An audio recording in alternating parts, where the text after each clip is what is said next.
I built an $8 million company to support my family, only to hear my parents say, "We gave your shares to your sister. She needs them more." My dad smirked, "You can always make more money." "She can't." I just said, "If you say so." That night, I pulled out all my investments.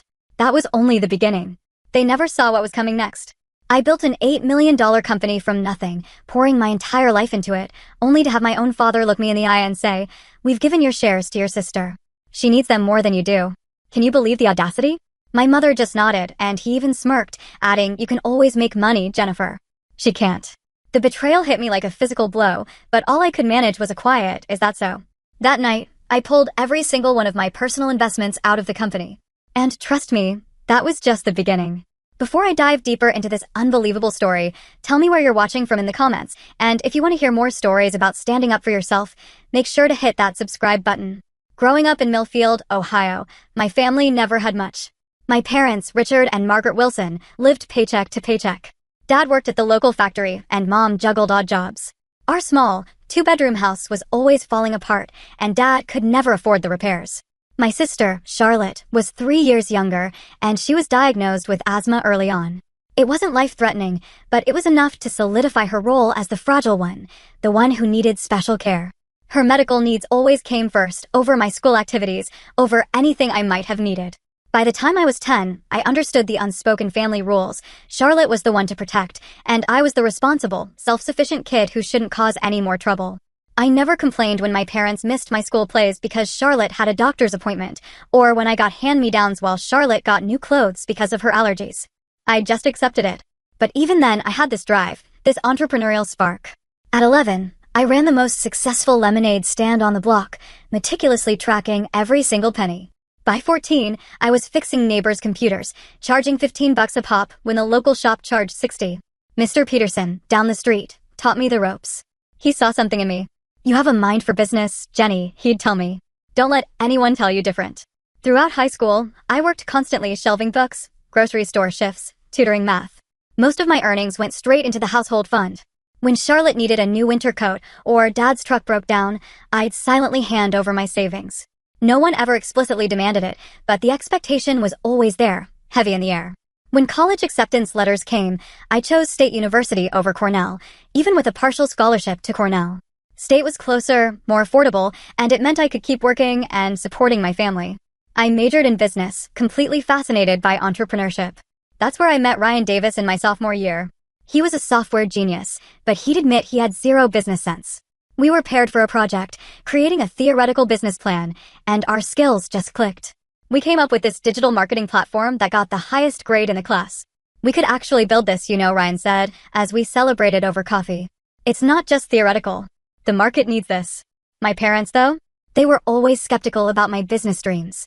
"A good, stable job with benefits is what you need," Dad would say. Mom would add, "Not everyone can be a big success story, honey. Sometimes it's better to be practical." Meanwhile, Charlotte dropped out of community college after one semester, claiming it wasn't her thing.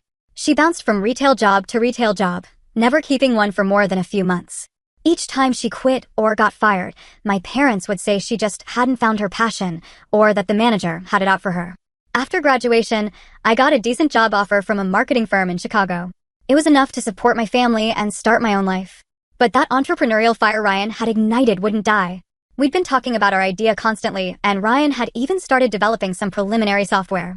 The night before I was supposed to accept the corporate job, Ryan called me. "I just quit my job," he announced. "I'm going all in on our idea. Are you with me or not?" It was the hardest decision I'd ever faced. Safety versus risk. Predictability versus potential. Accepting my designated family role versus defining my own path. "I need to think about it," I told him, my mind racing. I barely slept that night. By morning, I had my answer.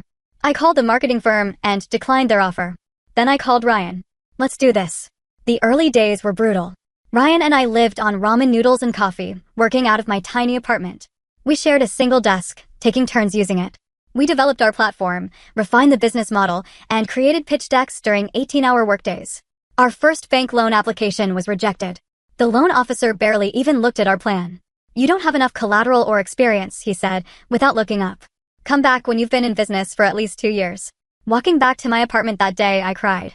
Not just because of the rejection, but because I'd received a text from my mother during the meeting, asking if I could send $300 for Charlotte's car insurance. It was like the universe was determined to remind me of my designated role, the responsible one, the provider, the safety net for everyone else, while having none myself. Ryan found me on a park bench, staring at the rejection letter. He didn't offer empty platitudes. He just sat in silence for a few minutes. "We don't need them," he finally said. "We'll find another way." And somehow, despite everything, I believed him. We launched WebSphere Solutions from my apartment, with equipment cobbled together from our savings and credit cards. Our office was a wooden desk I'd found on the curb, 2 folding chairs from Walmart, and a whiteboard we'd mounted on the wall without permission. The first 3 months were a barrage of rejection. I made hundreds of cold calls, refining our pitch with each dismissal. Ryan worked tirelessly on the platform, improving features based on feedback from the few people willing to hear us out. We lived on cheap coffee and discount groceries, stretching every dollar until it screamed. The breakthrough came unexpectedly. Timothy Westfield, the marketing director at Regional Healthcare Network, agreed to meet after my 7th follow-up call. "Your persistence impressed me," he admitted when we finally sat across from him in a downtown coffee shop, the only meeting space we could afford. We demonstrated our prototype, explaining how our platform could streamline their digital marketing and provide analytics their current system lacked. Timothy asked tough questions, but I could see the interest in his eyes. "You're rough around the edges," he said, "but you've got something here. Let's start with a 3-month trial." That night, Ryan and I celebrated at my apartment with a splurge, actual delivery pizza instead of the frozen kind.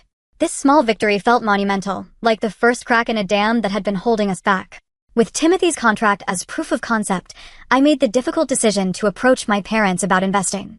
They had about $25,000 in retirement savings. Not much, but enough to help us rent a small office space and buy essential equipment. I wouldn't ask if I didn't believe in this. I explained at their kitchen table, showing them our business plan and Timothy's signed contract. "I promise I'll make it worth your while. Once we're profitable, you'll get your investment back with interest, and I'll be able to help the family even more." My father ran his hands through his thinning hair, looking skeptical. "What happens if this fails, Jennifer? This is all we have." "It won't fail," I said, with a conviction I wasn't entirely sure I felt. "I won't let it." After a week of consideration and countless questions, they agreed to invest. I had my lawyer draw up proper documentation, making them minority shareholders with a 15% stake combined. In that moment, I was simply grateful for their trust, never imagining how that decision would later come back to haunt me. The next 18 months were a blur of 80-hour work weeks. I developed severe insomnia, often going days with only brief naps between client meetings, sales calls, and administrative tasks. My social life disappeared entirely. On my 30th birthday, Ryan had to remind me it was a special occasion I'd completely forgotten in the haze of work. When we finally moved into our first small office, a modest space above a deli in a less expensive part of town, I felt a new sense of legitimacy. Having an actual business address instead of my apartment made WebSphere Solutions feel real in a way it hadn't before. Hiring our first employee was another milestone that brought both pride and terror. Amanda Thompson joined as our client services coordinator, handling the growing administrative load as we acquired more customers. Writing her first paycheck was a sobering moment. Someone else's livelihood now depended on our success. The regional healthcare contract led to referrals, and we soon landed 3 major accounts in succession: a local university, a regional bank, and a chain of fitness centers. Each new client brought both revenue and new challenges as we scaled to meet their needs. During this growth period, my sister Charlotte married Peter Sullivan, an aspiring musician who hadn't held a steady job in years. My parents expected me to pay for a significant portion of the wedding, despite the fact that WebSphere needed every dollar for expansion. "Your sister only gets married once," my mother insisted when I suggested a more modest celebration. "And it's not like you don't have the money now." I ended up writing a check for $15,000. Money that should have gone toward hiring another developer. When Ryan questioned the expense, I made excuses about family obligations rather than admitting the truth. I didn't know how to say no to my family. The moment we hit $500,000 in annual revenue, I took my parents out to dinner to celebrate. Their investment had been crucial, and I wanted to acknowledge that. "We always believed in you," my father said that night, despite years of evidence to the contrary. My mother added, "We're so proud of how you're taking care of the family. That's what matters most." Their words should have warmed my heart, but something about them left me cold. Was that all they saw in my accomplishment? My ability to take care of the family? When my parents' car broke down beyond repair a few months later, I didn't hesitate to buy them a new one. Nothing fancy, but reliable and safe. Their old vehicle had been a constant source of stress, and eliminating that worry seemed like a tangible way to improve their daily lives. The business continued growing, though not without setbacks. A server crash cost us 3 days of productivity and nearly lost us the university account. I developed severe migraines from stress and ended up in the emergency room after collapsing during a client presentation. "You can't keep going like this," Ryan told me during a visit to my hospital room. "The company needs you healthy." What he didn't say, but I could read in his expression, was his concern about my family obligations. He'd witnessed the constant phone calls, the emergency requests for money, the way I dropped everything when Charlotte or my parents needed something. Thomas Reed from Venture Capital Partners expressed interest in our company after seeing our presentation at a regional business conference. His offer of first-round funding came with difficult terms, but would provide the capital we desperately needed to expand. "Your valuation is approaching $2 million, he told us during negotiations. "That's impressive for a company your age. $2 million. The number seemed surreal. We'd built something valuable from nothing. And part of me wanted to celebrate this milestone, but another part recognized that increased value meant increased expectations from my family. As our team grew to 10 employees, my role evolved from doing everything myself to managing people and processes. The learning curve was steep, but I discovered I had a talent for leadership. Our office expanded to take over the entire second floor above the deli, and we invested in proper furnishings and technology. With success came more family expectations. Charlotte's husband, Peter, decided to start a recording studio business and expected me to provide startup capital. My parents began talking about retirement, hinting that they might need additional support beyond Social Security. And through it all, I kept saying yes, unable to break the pattern established throughout my childhood. As WebSphere Solutions continued to thrive, we moved into a proper office building downtown. The space was 3 times larger than our previous location, with glass-walled conference rooms and an actual reception area. Walking through it the first time, I felt equal parts pride and imposter syndrome. Was this really the company Ryan and I had started at my kitchen table? Our team expanded to 25 employees, each desk representing a person with rent to pay and possibly a family to support. The weight of that responsibility kept me awake many nights, but it also pushed me to work harder to ensure the company remained profitable and growing. With a business valuation approaching $5 million, I decided it was time to move my parents out of their deteriorating neighborhood. I found a comfortable 3-bedroom house in a safe area with good schools nearby. Not because Charlotte still lived at home, but because she and Peter frequently dropped off their kids with my parents when they needed creative time or had gigs. "This is too much, Jennifer," my mother said when I showed them the house, her eyes betraying her words. She wanted the house, but felt obligated to show token resistance. "You deserve it," I replied. "And I can afford it now." My father walked through the room silently, running his hand along the solid countertops and opening cabinets to inspect the quality. Finally, he turned to me. "Your sister could use a new place too, you know." The comment stung, but I'd grown accustomed to such moments, the instant pivot from my achievements to Charlotte's needs. One thing at a time, Dad, was all I could manage in response. Charlotte became pregnant with her second child around this time and promptly quit her minimum wage job at a local craft store. The chemicals might harm the baby, she explained when I asked about her employment status during a family dinner. "Besides, Peter is this close to getting a record deal. We just need to focus on his career right now." My parents nodded as though this made perfect sense, while I calculated how much additional financial support the family would expect from me. I had already been covering Charlotte's health insurance through WebSphere, listing her as a dependent, a questionable practice my accountant had warned against. The dynamic grew increasingly uncomfortable. Charlotte would call me directly when she needed money for doctor's appointments or baby supplies, bypassing our parents entirely.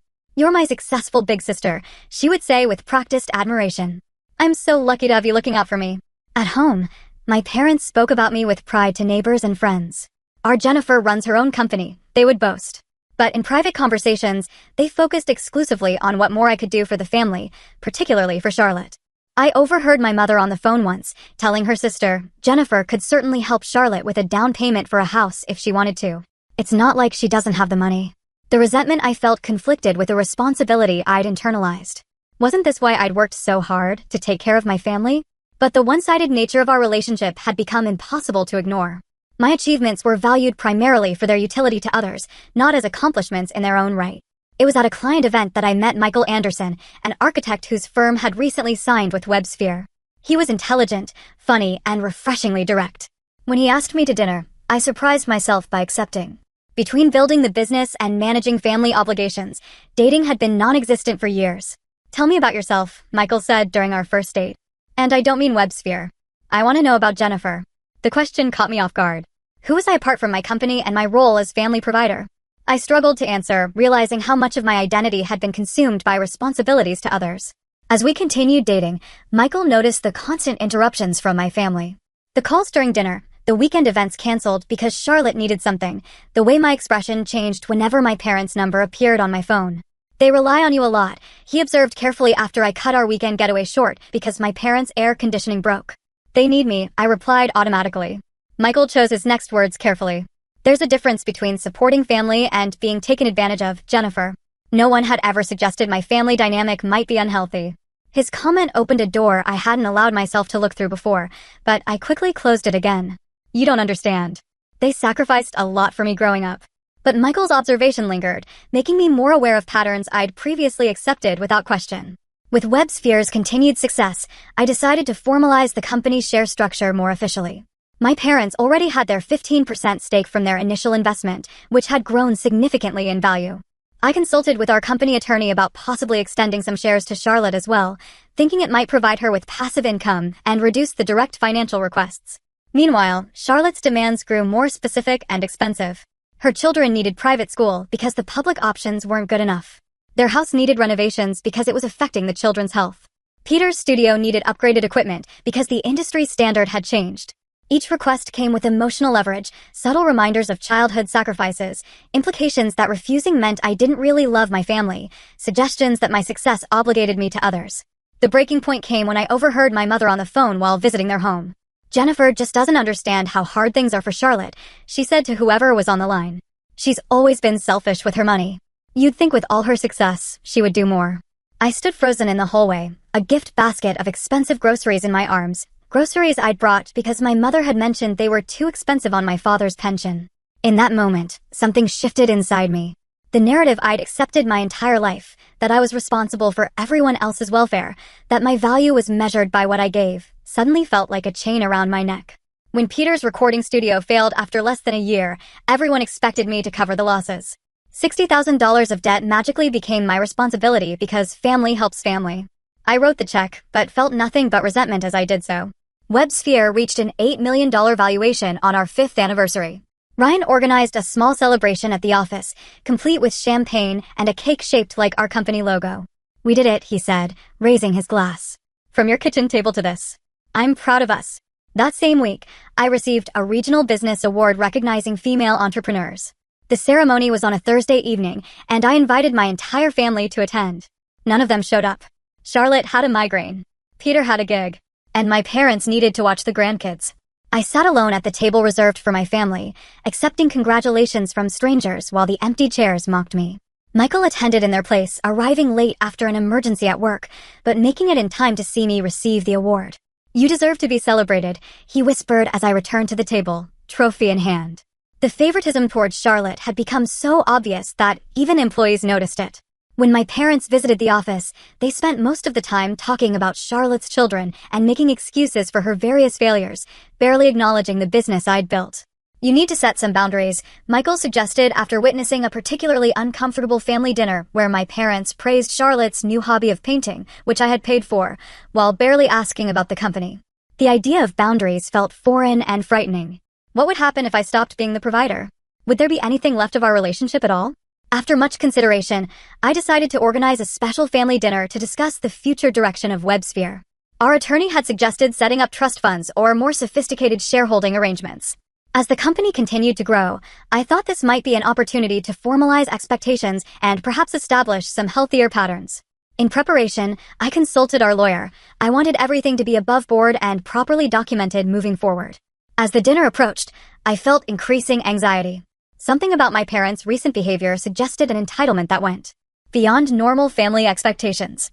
Charlotte had made several comments about her share of the business, despite having contributed nothing to its creation or growth. But nothing prepared me for what actually happened at that dinner. I decided to host the dinner at my parents' house, the house I had purchased for them, thinking the familiar environment would make the conversation more comfortable. I brought an expensive bottle of champagne to celebrate WebSphere's continued success and the family's part in it. The evening started pleasantly enough. Charlotte and Peter arrived late as usual, with their children who immediately ran to the playroom my parents had set up for them. My mother had prepared my favorite meal from childhood, roast chicken with mashed potatoes and green beans, a gesture that touched me despite the tension I'd been feeling. During the main course, I shared our latest company milestones, a major new client in the healthcare sector, plans to expand to the West Coast, and a potential partnership with a complementary tech firm Ryan and I had been working on. These developments had been months in the making, and I was genuinely excited to share the news. That all sounds wonderful, honey, my mother said, but her eyes kept darting toward my father, some unspoken communication passing between them. After dessert, a store-bought cheesecake, despite my mother knowing I would have happily brought one from the artisanal bakery near my office, my father cleared his throat in the way he always did before making an announcement. Jennifer, your mother and I have been talking, he began, his tone oddly formal, about the shares in your company. I nodded, thinking this was leading into the very conversation I had planned. Yes, I wanted to discuss that tonight. Actually, I've been speaking with our attorney about, we've made a decision, he interrupted, something he rarely did. We've given your shares to your sister. She needs them more than you do. The words didn't make sense at first. They hung in the air like an abstract concept I couldn't quite grasp. What do you mean, you've given my shares? The 15% you own. My mother reached over to pat my hand. It's for the best, dear.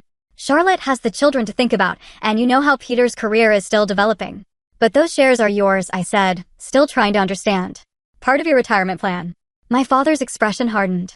And we can do what we want with them. We're giving them to Charlotte. Charlotte sat straighter in her chair, a smug smile playing at the corners of her mouth. Not a hint of gratitude or humility, just entitlement fulfilled. You can't just transfer shares without proper documentation, I explained, my business mind taking over while my emotional self remained in shock. There are legal processes, tax implications. Your lawyer already handled it. My father interrupted again. We called him last week. The betrayal sliced deeper. My own company attorney had facilitated this without telling me? That seemed impossible. Unless they hadn't actually spoken to him at all. They were bluffing or worse, had fallen for some kind of scam. Which lawyer, exactly? I asked, keeping my voice steady despite the hammering of my heart. The company one, my father said vaguely. Thompson or Thomas or whatever his name is. Thomas Reed was our venture capitalist. Thompson was nobody. They were lying. But the intent behind the lie was just as painful as if they'd actually managed to transfer the shares. I see, I said quietly. My father must have misinterpreted my calm for acceptance, because he added with a dismissive wave, you can always make more money, Jennifer. That's what you're good at. Charlotte can't. She needs security for her future. The implication was clear. My worth was in my ability to generate income for others. Nothing more. Not my hard work, not my sacrifices, not the years of supporting them all. Just a resource to be tapped. An ATM with legs. Charlotte finally spoke, her voice syrupy sweet. We're so grateful, Jenny. This will make such a difference for the kids' college funds. College funds? The children were 3 and 5 years old. If Charlotte had been receiving actual shares worth over $1 million at current valuation, there would be no need to think about college funds. The money would have far exceeded any educational expenses. Her statement confirmed what I already suspected. None of them truly understood the value or function of business shares. In that moment, I saw my family clearly for perhaps the first time. The realization was both liberating and excruciating. Years of being used, of conditional love based on what I could provide, of being valued only for my utility. It all crystallized in a single, painful moment of clarity. Is that so? I replied, my voice eerily calm. Something in my tone must have alerted my father, because his expression shifted slightly. Now, don't take this the wrong way. We're still a family. We're just evening things out between you girls. Evening things out? As if my years of financial support, the house they sat in, the car in their garage, the vacations I'd paid for, the medical bills I'd covered, as if all of that counted for nothing in their calculation of fairness. I understand completely, I said, standing up. If you'll excuse me, I need to get going. Early meeting tomorrow. But you haven't had coffee yet, my mother protested weakly. And I thought we could look at those photos from Charlotte's painting class. Another time, I said, gathering my purse and the untouched champagne bottle. Thank you for dinner. The drive home passed in a blur. I made it to my driveway before the first tear fell. And then it was as if a dam broke. I sobbed in my car like I hadn't since childhood, great, heaving cries that left me gasping for breath.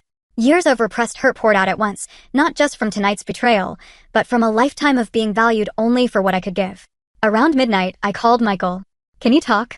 I asked when he answered, my voice still rough from crying. What happened? He asked immediately, concern evident even through the phone. I told him everything, the dinner, the shares, my father's words. He listened without interrupting, only offering support when I finished. Jennifer, I'm so sorry, he said finally. But I'm not surprised. This has been their pattern for as long as I've known them. I know, I admit it. I just couldn't see it clearly until now. What do you want to do? He asked, the simple question offering what my family never had: agency, choice, respect for my decisions. I don't want to just be hurt, I said, a new resolve forming. I want to take action. After we hung up, I spent hours analyzing every financial connection between myself and my family. The mortgage on their house was in my name. The car was registered to me. Their health insurance supplemental policy was through my company benefits as a dependent. Charlotte's children's private school tuition came directly from my account quarterly. I wouldn't do anything vindictive. That wasn't who I wanted to be. But I needed to disentangle myself from the parasitic relationship that had formed. First, I accessed the company account where I kept my personal investments separate from operational funds. I withdrew every penny I had contributed beyond the essential working capital funds I had planned to use for our West Coast expansion. The business could survive without immediate expansion, but I needed these resources now to protect myself. Next, I emailed Ryan. Despite the late hour, he responded within minutes. After explaining the situation, I outlined my proposed next steps. His response was immediate and supportive. Whatever you need, we'll figure this out together. They can't actually touch your shares without documentation you would have had to sign. He was right. Of course, my parents' 15% was legally theirs to transfer if they somehow figured out the proper process. But they couldn't touch my majority stake. Still, their intent was clear, and I needed to protect the company as well as myself. As dawn broke, I felt oddly calm. The pain remained, but alongside it grew a clarity I had never experienced before. For the first time, I saw my relationship with my family for what it truly was, not the mutual support system I had pretended it to be, but a one-way flow of resources and emotional labor. The question now was, what to do with this clarity? My father called at 7:30 the next morning, his voice tense. Jennifer, something's wrong with the house account. The mortgage payment was due yesterday, but the automatic payment didn't go through. Of course, he would notice the financial consequences first. Not my abrupt departure from dinner, not my obvious distress, but the interruption of funds. I've made some changes to my financial arrangements, I explained calmly. The mortgage is still covered for this month, but going forward, you'll need to handle the payments. What are you talking about? His voice rose in pitch. We can't afford the mortgage on this place. You know that. That's why you bought it for us. I didn't buy it for you, Dad. The house is in my name. I've been making the payments. There's a difference. The silence on his end suggested this distinction had never occurred to him. What's gotten into you? Is this because of last night? We thought you'd be happy we were looking out for Charlotte's future. The disconnect was so profound it almost made me laugh. I need to go, Dad. I have a meeting now. Wait just a minute, I hung up. Something I had never done before. My phone immediately rang again, this time showing my mother's number. I let it go to voicemail. Her message was tearful and accusatory. Jennifer, how could you do this to us after everything we've done for you? Your father is beside himself. Call us immediately. Everything they'd done for me. The irony was painful. I texted a brief response. I'm taking some time to reconsider our financial arrangements. I'll be in touch once I've had time to think. Within an hour, I received multiple texts from Charlotte, each more frantic than the last. Mom says you're cutting us off. What about the kids' tuition? Are you seriously doing this because Mom and Dad want to help me too? I thought you were different. I thought you cared about family. Peter's message followed. You're being manipulative and controlling with your money. I silenced my phone and focused on preparing for the day ahead. This included an emergency meeting with our actual company attorney, Sarah Peterson, who was appropriately shocked when I explained what had transpired. They can't transfer shares they don't have proper documentation for, she confirmed. But the fact that they attempted this is concerning. We should review all company ownership documents immediately and secure everything. Before I could respond, my office phone rang. The receptionist sounded uncomfortable. Your parents and sister are here. They're quite insistent about seeing you right away. Taking a deep breath, I told her to send them to the conference room. Sarah, would you mind sitting in on this meeting? I asked my attorney. That's what I'm here for, she replied, gathering her notepad. The scene in the conference room was tense. My father's face was flushed with anger. My mother's eyes were red from crying, and Charlotte looked like she might explode. What is the meaning of this? My father demanded as soon as I entered. Cutting off the mortgage? Charlotte says her tuition payment for the kids was declined this morning too. I think we need to clarify some boundaries, I said, taking a seat across from them. Sarah is our company attorney. She's here to address any questions about WebSphere specifically. We don't need a lawyer, my mother interjected. This is family business. That's exactly the problem, I replied evenly. There's been a harmful blur between family and business that needs to be resolved. Charlotte slammed her hand on the table. Just say it directly. You're punishing us because Mom and Dad want to help me too. No one is punishing anyone, I said, maintaining my composure. I'm simply separating my business assets from personal giving. You can't demand shares of a company you've contributed nothing to. My father's expression darkened. We invested in you from the beginning. That 15% is ours to do with as we please. Yes, your 15% is legally yours, I acknowledged. And if you want to transfer it to Charlotte, that's your choice, though there are proper legal channels for doing so. But that's very different from what you implied last night. What are you talking about? My mother asked, genuine confusion in her voice. I looked directly at my father. You said you were giving my shares to Charlotte. Not your shares, mine. As if you had that right. He shifted uncomfortably. That's not what I meant. It's exactly what you meant, I countered. And it made me realize something important. You see me as a resource, not a person. My value to this family is measured by what I provide financially, nothing more. That's not true, my mother protested. Isn't it? I pulled out a folder and placed it on the table. Here's a list of every financial contribution I've made to this family over the past 5 years. I read it aloud. House mortgage, $420,000. Car payments, $37,000. Health insurance premiums, $65,000. Charlotte's children's tuition, $92,000. Peter's failed studio, $60,000. Family vacations, $43,000. Regular cash gifts when requested, approximately $130,000.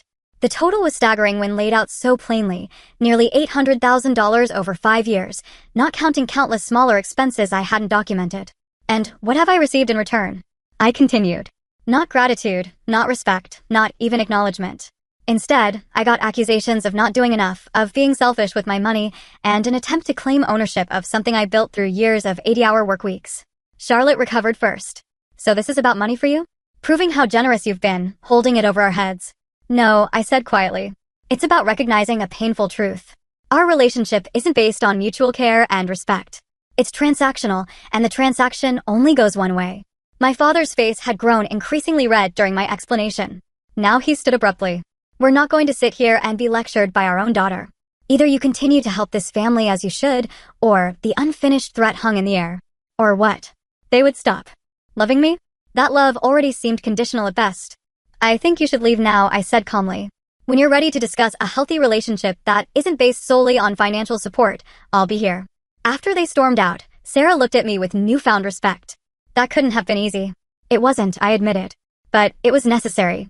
Later that day, Ryan called an emergency board meeting to address the potential shareholder issue. He had been my rock throughout this crisis, his loyalty never wavering despite the chaos my family had created. Your parents can't touch the company directly, he assured the small board. Jennifer's majority stake is secure, and we've already implemented additional protections. The next few days brought escalating attempts at emotional manipulation from my family. My mother left tearful voicemails about how they might lose the house. Charlotte sent photos of her children with captions like, wondering why Aunt Jennifer doesn't love them anymore. My father's messages grew increasingly hostile, then suddenly switched to apologetic, then back to demanding. I maintained my distance, focusing instead on working with Sarah to create clear separation between my personal assets and family entanglements. The situation took an unexpected turn when Peter showed up at the office demanding to speak with me. Our receptionist, alarmed by his aggressive behavior, called security. You can't hide behind your fancy lawyers, he shouted as security escorted him from the building. We know our rights. Their rights. The phrase echoed in my head long after he was gone. In their minds, access to my success was their right, not a privilege or gift. That evening, Ryan, Sarah, and I met to develop a comprehensive strategy. We need to protect both you and the company, Sarah explained.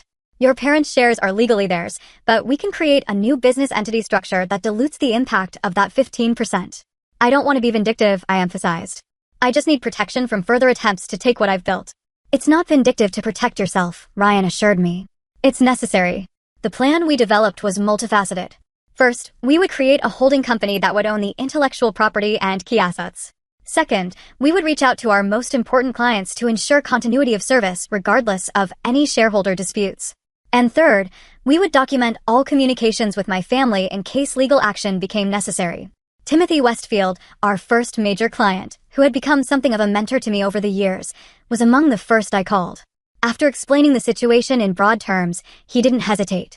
Wherever you go, we go with you, Jennifer. Our relationship is with you, not the company structure. His loyalty brought tears to my eyes, the kind of loyalty my own family had never shown. Most of our other key clients expressed similar sentiments. They trusted me, respected the business I'd built, and would follow if necessary. Within days, we began to see the consequences of my family's actions. Without my guidance, they had attempted to assert control over company decisions based on their minority stake. The board easily blocked these efforts, but the disruption was taking a toll on day-to-day operations. By the end of the week, WebSphere's stock value had dipped slightly, the first downturn in our steady growth. Employees were whispering about the family drama, distracted from their work by the uncommon tension. I called an all-hands meeting to address the situation directly. There are some personal and structural changes happening, I explained to the team, but our core business remains strong. Our client relationships are secure, and our mission hasn't changed. The transparency seemed to ease concerns, at least within the company, but the situation with my family continued to deteriorate. A month after the fateful dinner, Charlotte attempted to step into a leadership role at WebSphere, apparently believing the 15% stake gave her that right. She showed up at the office unannounced, introducing herself to employees as part owner and new creative director. Ryan called me immediately. Charlotte is here telling the design team to change our brand colors. Says purple represents abundance and wealth. Under different circumstances, it might have been comical. Charlotte, whose professional experience consisted of brief stints in retail and food service, attempting to direct seasoned designers and developers. But the disruption to the workplace was serious, and I drove straight to the office. I found her in the conference room, surrounded by confused designers. I'm thinking we need more inspirational quotes on the website, she was saying. People connect with wisdom. Charlotte, we need to talk privately, I said from the doorway. She turned, a strange mix of defiance and uncertainty on her face. I'm in the middle of a creative direction meeting. No, you're not. You don't work here. I kept my voice level but firm. Please join me in my office now. The conversation that followed was difficult but necessary. I explained that ownership shares didn't confer operational authority, especially minority shares that weren't even properly transferred yet. I outlined the legal implications of disrupting a business without authorization. And finally, I made it clear that her presence without invitation wouldn't be tolerated again. You just can't stand that I might have something of my own, she accused, tears forming. You've always needed to be the successful one. The irony was painful. Charlotte, I've spent years helping you have something of your own. I paid for your wedding, your house renovations, Peter's studio, your children's education. I've never begrudged you anything until you tried to claim credit for something you didn't build. Mom and Dad said the shares would let me be part of the company, she insisted. Did they explain what shares actually are? What responsibilities come with them? What the legal implications are? Her blank expression answered my question. My parents had dangled ownership in my company without understanding it themselves, using it as yet another way to extract resources for Charlotte without regard for me or the business I'd built. After Charlotte left, Ryan suggested accelerating our protection plan. This is getting out of hand. We need to secure the company now. He was right. Within days, we had established a new corporate structure that effectively protected the company's core assets and operations. My parents' shares in the original entity remained intact, but had been strategically diluted in the new structure. The family reactions were predictable. My father called, irate about corporate trickery. My mother pleaded that they were just trying to help Charlotte. Charlotte herself oscillated between angry accusations and tearful attempts at reconciliation, depending on which approach she thought might work better. For the first time in my life, I held firm against the tidal wave of emotional manipulation. Each call, each text, each demand reinforced the rightness of my decision to establish boundaries. Thanksgiving arrived during this tumultuous period. Traditionally, I would have hosted the family dinner at my home, or joined them at their house, the house I had purchased. This year, I accepted Michael's invitation to join his family instead. The contrast was illuminating. Michael's parents asked about my business with genuine interest, not just to calculate what I could provide. His siblings shared both successes and failures without judgment or competition. When I offered to help clear the table after dinner, Michael's mother thanked me sincerely, rather than treating it as expected service. Is family always like this for you? I asked Michael as we drove home. Like what? Supportive. Interested in each other as people, not resources. He glanced at me quickly before returning his eyes to the road. That's what family should be, Jennifer. Mutual support, not one-way extraction. Meanwhile, WebSphere was thriving under the new structure. Freed from the constant drain of family demands, I could focus fully on leadership and innovation. We secured 3 major new clients and expanded our service offerings. Employee morale improved as the workplace drama subsided. The new company entity, Phoenix Digital Solutions, quickly established itself as a rising star in the industry. Many clients transferred their contracts seamlessly, following my leadership rather than remaining with the WebSphere name. Charlotte made a desperate attempt to persuade me to return to the original arrangement. The company is suffering without you, she admitted during an unexpected visit to my condo. Dad says the value is dropping every day. That's not my responsibility anymore, I replied. You all wanted control without understanding what that meant. Now you have it. My father reached out next, his message more subdued than previous communications. We may have made a mistake, he conceded, though he couldn't quite bring himself to apologize directly. The business consultants we hired say the company needs your leadership. I almost laughed at the irony. They had hired consultants with money I had provided to tell them what Ryan and I had already explained. Successful businesses don't run themselves, and expertise can't be claimed, only earned. I've moved on, I told him simply. Phoenix is my focus now. The separation proved essential for my personal healing as well. I began therapy to address the deeply ingrained patterns of caretaking and self-sacrifice that had defined my life. My therapist helped me recognize the childhood conditioning that had led me to equate love with provision, worth with utility. You were parentified at a very young age, she explained during one session. Made responsible for adult concerns and family welfare before you had the emotional capacity to understand the burden. This framework helped me make sense of my family dynamics without excusing the exploitation. I could understand the pattern while still refusing to perpetuate it. Michael remained a steady support throughout this challenging year. He had witnessed my struggle to establish boundaries without becoming bitter, to protect myself without punishing others. When he proposed 6 months after the WebSphere sale, I accepted without the hesitation that would have plagued me before. Your family is invited to the wedding, he said as we discussed plans, but only if their presence will support your happiness, not diminish it. The consideration behind his words brought tears to my eyes. For the first time in my life, someone was prioritizing my well-being without expecting anything in return. My healing journey involved multiple approaches. Weekly therapy helped me identify and address the deeply rooted beliefs about my value being tied to provision. Meditation and yoga gave me tools to manage anxiety when family interactions triggered old patterns. Perhaps most importantly, I built a community of supportive friends and colleagues who demonstrated what healthy relationships actually looked like. I found unexpected purpose in mentoring other female entrepreneurs, particularly those struggling with family expectations while building their businesses. Their stories often echoed aspects of my own, and sharing my experience helped them establish healthier boundaries from the start. You can love your family without sacrificing your well-being, I would tell them. In fact, healthy boundaries often lead to healthier relationships in the long run. 6 weeks before my wedding, I invited my entire family to dinner, parents, Charlotte, Peter, their children. The event was a test of sorts, a chance to see whether our new boundaries could support a modified relationship. To my surprise, Charlotte arrived without Peter, her demeanor more subdued than I remembered. He's not in the picture anymore, she explained briefly when I inquired about his absence. The children seemed happy to see me, though they had grown considerably in the months since our last meeting. Dinner proceeded with a strange new dynamic. My parents were careful with their words, avoiding direct requests for assistance. Charlotte mentioned looking for work, something she hadn't done in years. When the check came, no one assumed I would cover it, a small but significant shift. I'm getting my teaching certificate, Charlotte said as dessert was served. The community college has a program that works around the kids' schedules. That's wonderful, I replied, genuinely pleased by this development. Teaching would suit you well. A flicker of something crossed her face, pride, perhaps, or determination. I need to stand on my own feet. Recent events made that pretty clear. It wasn't an apology or full acknowledgement of her role in what had transpired, but it was movement in a healthier direction. I chose to acknowledge the positive step rather than dwelling on past injuries. The gathering ended without drama or new wounds, a modest success by the standards of our family history. As they prepared to leave, my father awkwardly mentioned my upcoming wedding. We received the invitation, he said. We'd like to come if that's still all right. I'd like that, I replied simply. In the car afterward, Michael asked how I felt about the evening. Hopeful, I said after consideration. Not for a perfect relationship or complete understanding, but for something healthier than what we had before. They're trying in their way. Building Phoenix taught me about business strategy and leadership, but rebuilding my sense of self-worth proved the more valuable education. I learned that love shouldn't come with invoices attached. That helping others is beautiful when chosen, toxic when demanded. That family is about mutual support, not one-way extraction. Most importantly, I discovered that my value exists independently of what I can provide to others. A truth so obvious to some, yet revolutionary for those of us raised to be caretakers at our own expense.